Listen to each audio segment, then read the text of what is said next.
Hey guys, it's Jill and welcome back to my booktube channel. This video is going to be a bookish vlog. Today we're going to go book thrifting and I'll also talk about my recent reads as well as go over my fall TBR and any other book related stuff that happens this week. I haven't done a bookish vlog in a few months, but I really enjoy filming these videos, so I hope that you guys enjoy. And like I said, I'm going to get started with some book thrifting. I'm going to head out to Value Village really soon and check it out, but I'm only really thinking of getting one, maybe two books, so we'll see what they have.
Down old staircase, repeating pictures at ease, growing far from the new you, but closer to memories.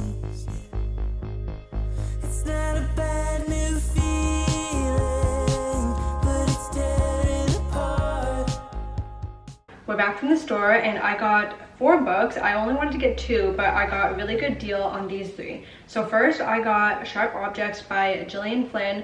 I haven't read any books by Gillian Flynn, but I know that Gone Girl obviously is one of her, probably her most popular one. Paul and I did, however, watch this TV show and I really enjoyed it. I thought it was very creepy and interesting and the ending was just so crazy. So I'm wondering how it's going to be compared to the book.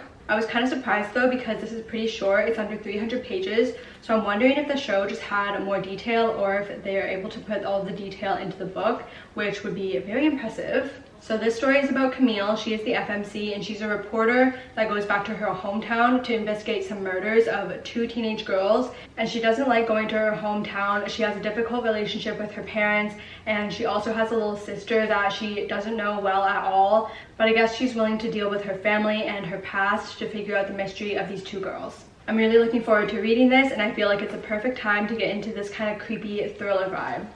And then Paul found the Lord of the Rings trilogy, and this for all 3 books. Honestly, I find Value Village pretty expensive. I think this book was, oh, I took the tag off. I think it was $6, which I feel like it has definitely gone up in price based off of when I used to go thrift shopping like a year or 2 ago for books. But anyways, these 3 books were a pretty good deal. It was $6.99 for 3 books and they look in pretty good condition as well. They are just like the mass market paperbacks, but I don't really mind that at all. And I'll probably get rid of this box, but Paul said he might want to keep it, I don't know. So we have part 1, The Fellowship of the Ring, part 2, The Two Towers, and then part 3, The Return of the King. And this is one of Paul and I's most favorite movie series, so I feel like I obviously just have to read these books as well. And this is a high fantasy series and I just don't even know how to begin to explain it. It is just so intricate and so good. There's lots of fighting, a bunch of different species. There's humans, hobbits, orcs, elves, and of course the evil eye that is trying to destroy the world. I'm just super excited for this and I have really high expectations. I feel like I'm going to really love this. But that's it for the haul portion of this, and I'm going to check in tomorrow. I'm reading a book, so I'll do a reading update tomorrow and let you know how that's going. I'm just reading it on my Kindle and I might finish it tonight actually, so hopefully I do and I'll give you my final thoughts tomorrow. It's the next day now and I'm going to tell you guys about the recent book I've been reading. It is called XOXO and it is by Axie Oh, and I have really been enjoying this so far. I'm 68 of the way 68% of the way through this. This is a YA romance. We have our FMC, her name is Jenny, and she grew up in California with her mom. Her mom is Korean and her grandma still lives in Korea, but it turns out that her grandma is really sick with cancer, so then her mom and her decide to go to Korea to look after her for 5 months. Before they left though, Jenny runs into this guy. His name is Jae-woo. This is back in California and they have a really fun day together, but it turns out that he's going back to Korea that same day, catching a flight.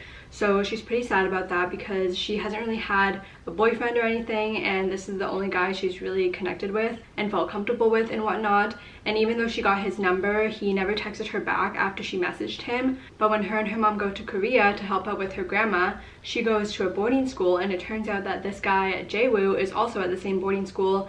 It's like a musical arts school. So he is actually in a boy band, or actually a K-pop group, and it is called XOXO. And he is also like the most famous one of the group too. Like all the girls are obsessed with him. So Jenny is super shocked when she finds out that he's in this K-pop group, and she's also like super impressed as well because he just debuted about a year ago and they released recently a really popular song.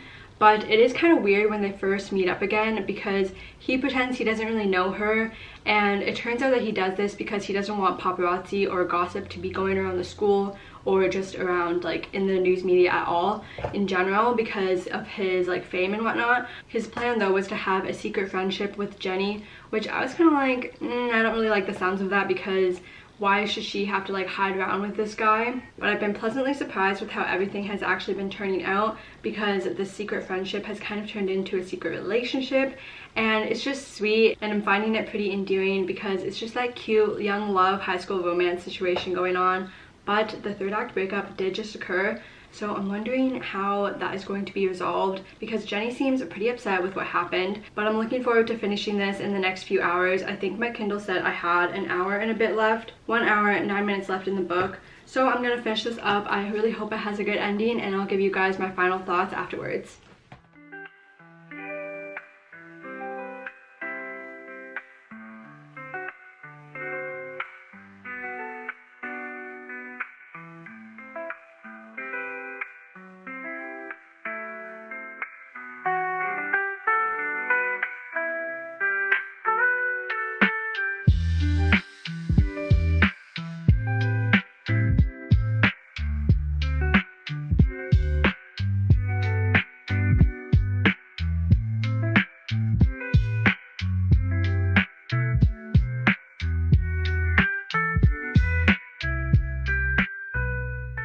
Guys, I just realized that I was wrong and this isn't the third act breakup. I thought she was talking to Jae-woo this whole time, but it turns out that in the previous like 2 chapters ago, she was actually talking to this other guy that's interested in her that she met on the first day of her being in Korea, but she has like no interest in him.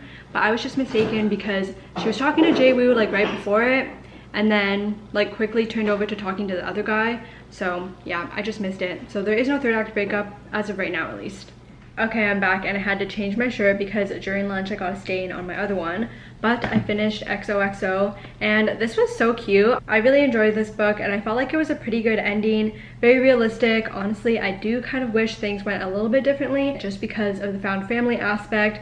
But I do understand, again, because of the age of the character and her future career and whatnot, why it ended the way it did. This was a solid YA romance for me, and I usually am not into the whole one of us is famous trope, but I found this one to be super fun and interesting to read about the kind of behind the scenes of the K-pop industry, whether or not it's actually true, I don't know. In terms of critiques though, I did find the writing to be a little bit choppy and very straightforward to a fault almost, if that makes sense. Like it would say, I'm going to the bus stop, I'm going to my grandma's house, I'm going to school, which I felt like kind of hindered the flow of everything at times. But overall, I'm going to give this one a 3.5 stars. I would recommend this one if you like YA romances. And if you saw my last video of me trying to finish my Goodreads reading challenge of the year, I finally finished it. This was my 60th book of 2024. So I'm pretty happy that I finished that goal. The next book that I'm going to read is Sharp Objects that I got yesterday. And I'll be honest, I'm a little bit nervous to start this because I feel like it might be a little bit scary for me. I like thrillers and kind of mysteries that are not really that scary. I find Freida McFadden books to be on that scale of like interesting but not creepy or scary. But like I said earlier, when I hauled this, I did watch the show and I did think it was pretty creepy and scary at times. So we'll see how I feel, but I'm going to get it started and I'll give you guys an update really soon.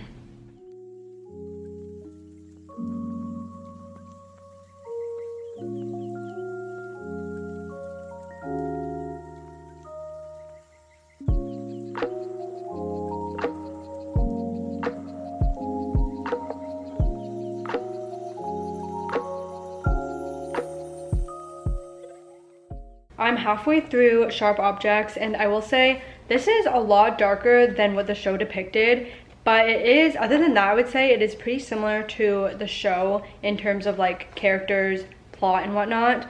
But yeah, it's so dark, and being able to read like the thoughts of the main character, it's kind of disturbing, I would say. And I only physically read about 2, maybe 3 chapters, and the first few chapters I was listening to on Spotify. But now I'm in Spotify jail, so I have to read the rest of this one. But it's interesting because I know how it ends and who the bad guy is and everything. So I'm kind of picking up on little details and things that are foreshadowing what the ending is. Unless the book has a different ending. I didn't think of that until right now. But I'll talk about it once I'm done.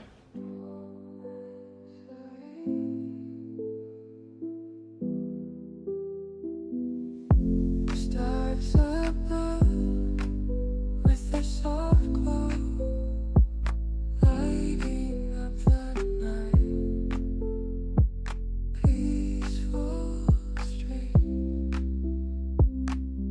soft ocean waves, melody so. I just finished Sharp Objects, and if you are wanting to read this, check trigger warnings because there's so many awful things that happen in here. There's SA, there's abuse, bullying, self-harm. This is a very intense book, and although very good, it is extremely disturbing, and again, there's just so many awful things that go on in this book. And what happened to the FMC Camille is just so unimaginable. I can't even believe she ever came back to this town, and it was just such a bad idea for her to return and do this whole reporting thing. The characters didn't really have any firm ideas of who the killer could be, but as someone that watched the show and was kind of trying to pick up the foreshadowing of who the actual killer was, it was really obvious to me. But of course, like when I watched the show and it was finally revealed who it was, I was in complete shock and I did not expect it at all. I think I just said in my last video that I'm not a huge thriller fan, but honestly, I was really impressed with this. The writing is great, and I'll definitely read more from Gillian Flynn in the future. I was honestly surprised with how much detail and how much can actually happen in such a short novel. Usually I figure that in the short books, not much can really go on, and the characters aren't really developed, etc, etc. But this definitely proved me wrong. And most of it was pretty similar to the show. I think there's one scene that I remember in the show that was not in this. That was when her family had like that celebration at their house with all the townspeople and stuff. That did not happen in the book. I would say around the 150 page mark, I was starting to feel like it was a little bit of a chore to read this, but quickly after that it picked up and I was kind of like binge reading it. I mean, I finished it in like a day, or I didn't finish it all today. I read part of it yesterday and then part of it today. So yeah, anyways, I definitely need to read something happy after reading this though, because this was so dark and scary. But overall, I would say this book was a great thriller, and I'm going to give this one 4 stars, which is the highest rated thriller that I've read in years. I think the last time I rated a thriller 4 stars was when I read Then She Was Gone. I was really impressed by this, and I would definitely recommend it as long as you check the trigger warnings and make sure that you feel safe reading these kind of topics. But that's all I've got to say book-wise. I don't know what I'm going to read next. I'll probably figure that out tonight or tomorrow. But tomorrow I'm going to talk about my fall TBR. Even though fall's already started, I do have a TBR for that, and they're all physical books actually, and they're downstairs. So I will talk to you guys tomorrow with my fall TBR. I chose my next book and I'm going to read Kingdom of Ash, and this one I'm a little bit intimidated of because it's so long. I think it's pretty much 1,000 pages, but I really love this series so far, all the other books I read. So I'm really excited, but at the same time I'm like, you're telling me I have to hold this brick for like the next few days. So I'll get started on this, but I definitely won't have time to do an update in this video of this book. But in a future video wrap up, probably I'll definitely talk about my thoughts and feelings of Kingdom of Ash, and I'm really hoping that's going to be like a 5-star finish of the end of this whole series. And I also wanted to finish the Throne of Glass series before I went into the 3rd Crescent City book, even though the book came out literally earlier this year, and I did read the first 2 Crescent City books, I think late in 2023 or something like that.